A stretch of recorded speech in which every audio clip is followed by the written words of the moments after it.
Yun, so good evening guys. So medyo natagalan tayo bago makapag sagawa ulit ng munting live para sa ating mga issue na nakaganap sa ating lipunan. So ngayon, bali pag-uusapan natin yung mga latest na nakaganap patungkol sa flood control project ng ating gobyerno. So yun, pero bago yun, as usual, kailangan muna nating mag-sound.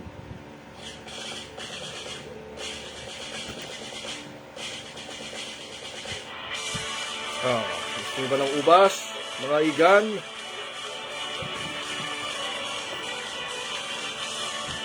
So bago yun, shout out muna sa tropang kotse ng Almex na binubuo ng fabrication tank sa pamumuno ni Sir Dante Castillo. Gayon din po sa aking mga kasamahan sa production sa pamumuno ng aming masipag na production head, si Sir Alex Gonzales. Kaagapay po niya sa pagpapatakbo ng production ang kanyang magigiting na assistant head sa pangunguna ni Sir Ken Buhay, Sir Life kung aming tawagin. Ngayon din po ang isa pa niyang assistant head na si Sir Dris at ang isa pa na si Sir Nito. So gayon din sa aming magiting na interpreter at tagapagsalita ng aming presidente na si Sir Anfer Samonte.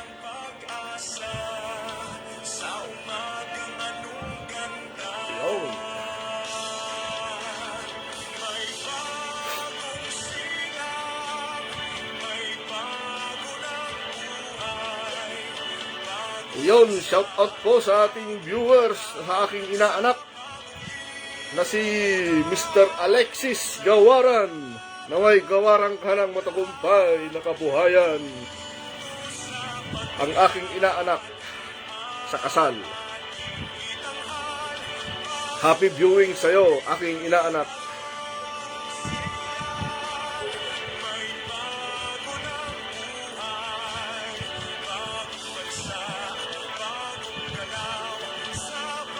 Tayo'y magbibigay na naman ng opinyon at konting obserbasyon sa mga kaganapan sa ating lipunan.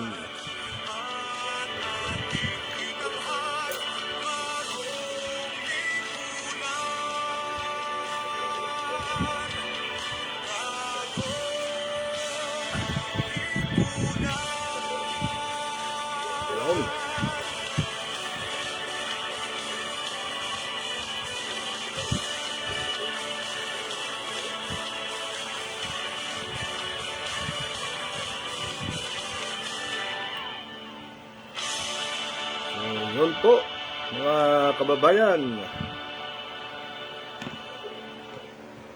Yun, so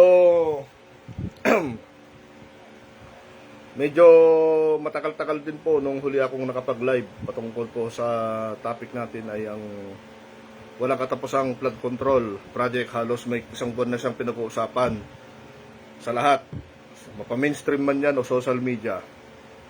So medyo napakahirap magbigay ng komentaryo sapagkat sa kasalukuyan po ay wala pang malinaw na konklusyon kung saan ba 'to patutungo, sa kadahilanan po na ang dami pong nangyayaring mga kaganapan sa ating politika, especially dyan po sa sa isang branch po ng gobyerno, yung legislatura, na kung saan both upper chamber and lower chamber ay nakakaroon po sila ng kani-kanilang mga direksyon na gustong tahakin.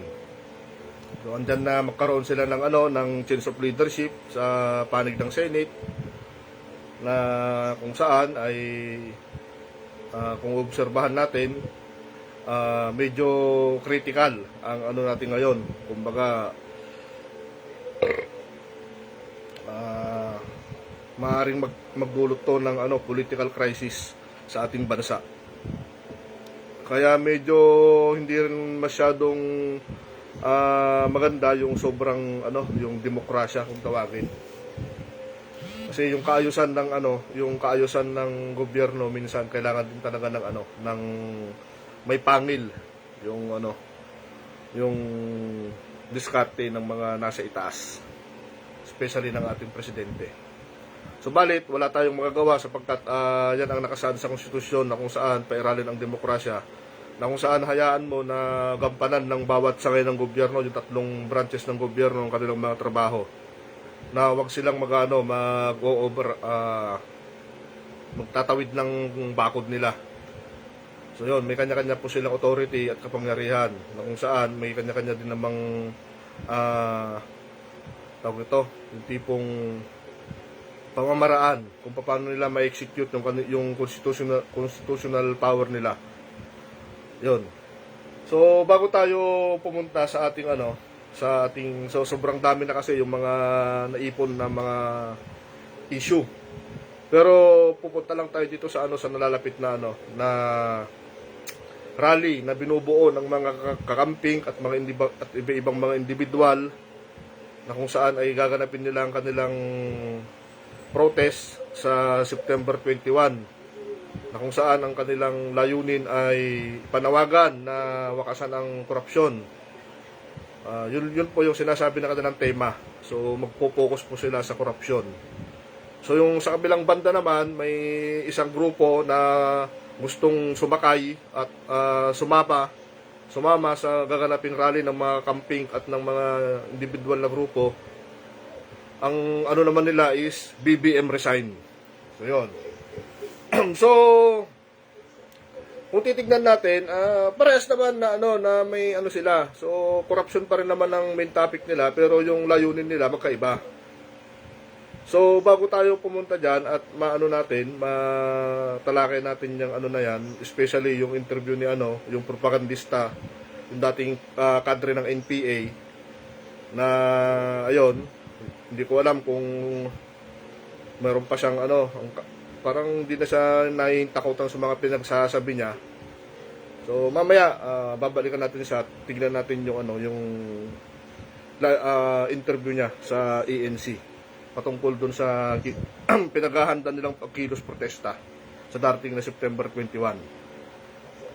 So sisimulan ko muna sa sa isang kwento. Yung kwento na to ay maaring hindi siya similar or may mga pagkakaiba patungkol doon sa gobyerno at sa ikukwento ko. So simulan natin. Shout out muna kay Sir Alcover. So nasa karton na ang budget. At saka shout out din sa aking kumpare kay paring Arnel. At saka sa aking pinsan na taga Talavera, si Erica. So yun. Yung kwentong to ay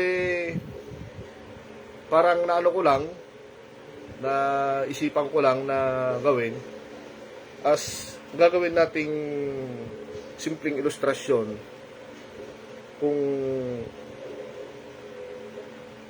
masasabi natin na bandang huli pagka binigyan natin siya ng inanalyze natin siya, kung ito ba ay kagaya ng binabanggit ni Eric Celis. Ito ay isang halimbawa lang na kwento. So may isang padre de pamilya na kung saan ay namumuhay siya ng payak sa isang nayon, na kung saan itong nayon na to ay hindi siya katulad ng mga nasa syudad.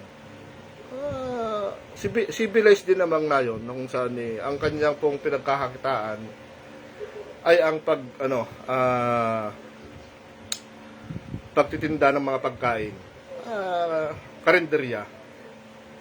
So itong itong padre de pamilyang to, passion niya yung magluto at magtinda ng mga pagkain. Sa bawat nakikita niyang mga customer niya na nasisiyahan at nasasarapan sa kanyang mga nilulutong pagkain, So, lagi niya itong pinag-iigi. Nang sa ganon, maibigay niya yung yung kumbaga maayos na serbisyo para sa mga customer niya, mga kumakain sa karinderya niya. So, lumipas yung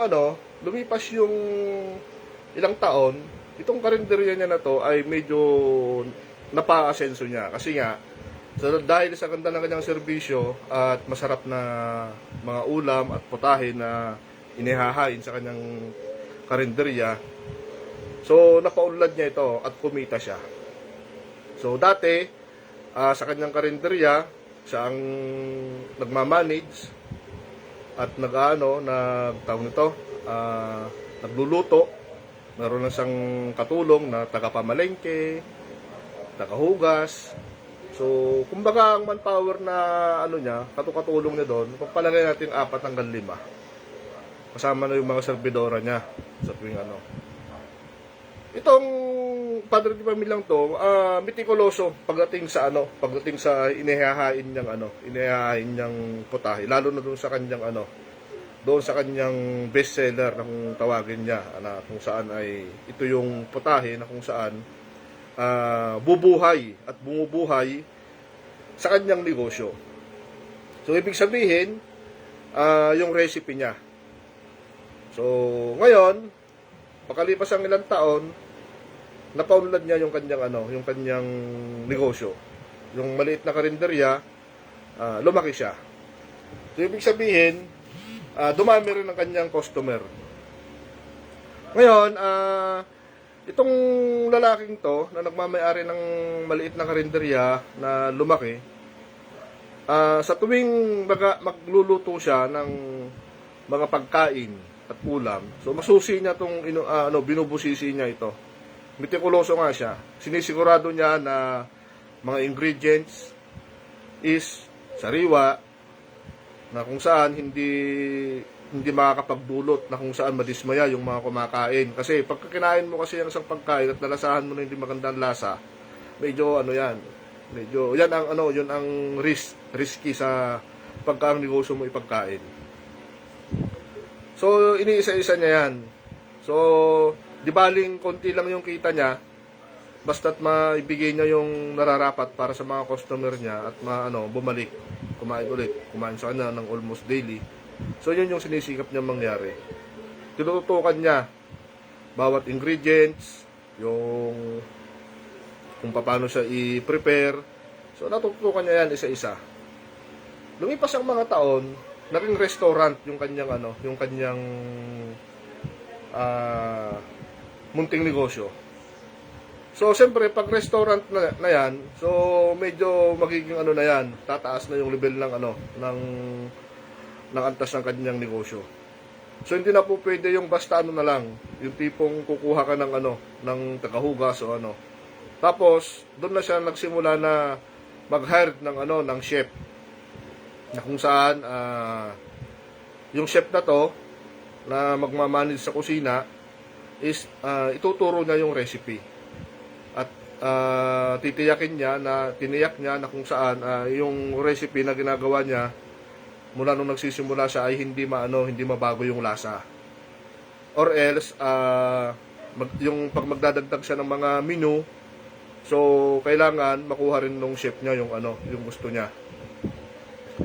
So ngayon, hindi na rin basta-basta siya yung nagkukwenta at yung tipong nagbabudget ng So siyempre, kailangan na rin niya ng mga